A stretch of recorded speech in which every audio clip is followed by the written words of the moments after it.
Possible solution to rideshare gridlock around SFO. The answer, a new parking lot for Lyft and Uber drivers to hang out, wait for their next passenger.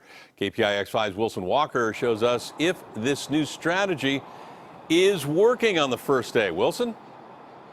Well, the old strategy certainly wasn't working for Millbrae and the TNC drivers who were just driving in circles around the two lots on the southern end of the airport. We're now on the northern end of the airport.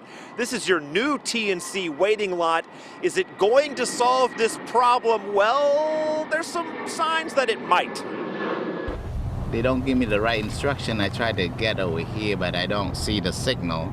So I might go back to lot 1 and 2 back in Millbrae. There was some confusion among drivers, even some last-minute lane striping by airport crews, but as of 9 a.m., SFO had officially opened its northern rideshare lot. Is it too soon to ask if it's working? Probably a little too early to measure. We know that's probably going to take a couple of days for all the drivers to get used to the new location, but ultimately we think this is going to help, especially on the south side of the airport where we've been hearing a lot about those congestion issues off Millbrae Avenue. On Wednesday, we showed you Millbrae Avenue and the other streets on the southern end of the airport swamped by TNC traffic that could not fit into the provided waiting lots there. It's terrible. It's horrible. It takes about 30, 40 minutes just to get in the lot. Today, the streets around those southern lots were virtually traffic-free, and at the new northern lot, a lot better. And when you get here, it's empty, so you can get inside. You don't have to be doing around, stay in the line. Some drivers told us they had a little trouble finding the new TNC waiting area. Others may not know about it at all. But most of people don't know about it.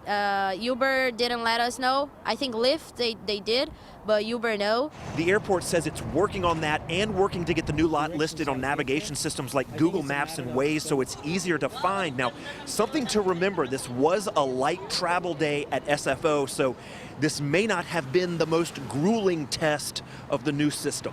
Yeah, and you're right. It could be related to the holidays, maybe traffic a little bit down today.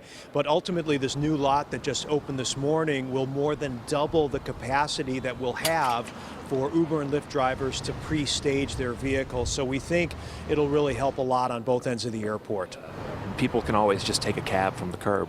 Also an option, that's right. You can always take a cab. Now, something I have noticed, I was out here this morning when just a couple cars were coming in. There were people who were still sort of unsure if this was the place. Am I in the right spot? Yeah, you're in the right spot. As the day has gone on, this parking lot has started to fill up. I don't know if that's just a function of the airport getting a little busier here in the later part of the day, but this lot is filling up now. So either people are learning that it's here and they're kind of finding it, or maybe traffic's picking up. We don't know. And I think everyone's sort of trying to figure out how to make this work. Obviously, a little, a misfire on the southern end with the two lots down there. Sunday expected to be a big travel day and night out here, so that really might be the first way to gauge whether or not the new northern lot is enough to relieve the pressure on the poor folks down in Millbrae. We are live at SFO. Wilson Walker, KPIX 5.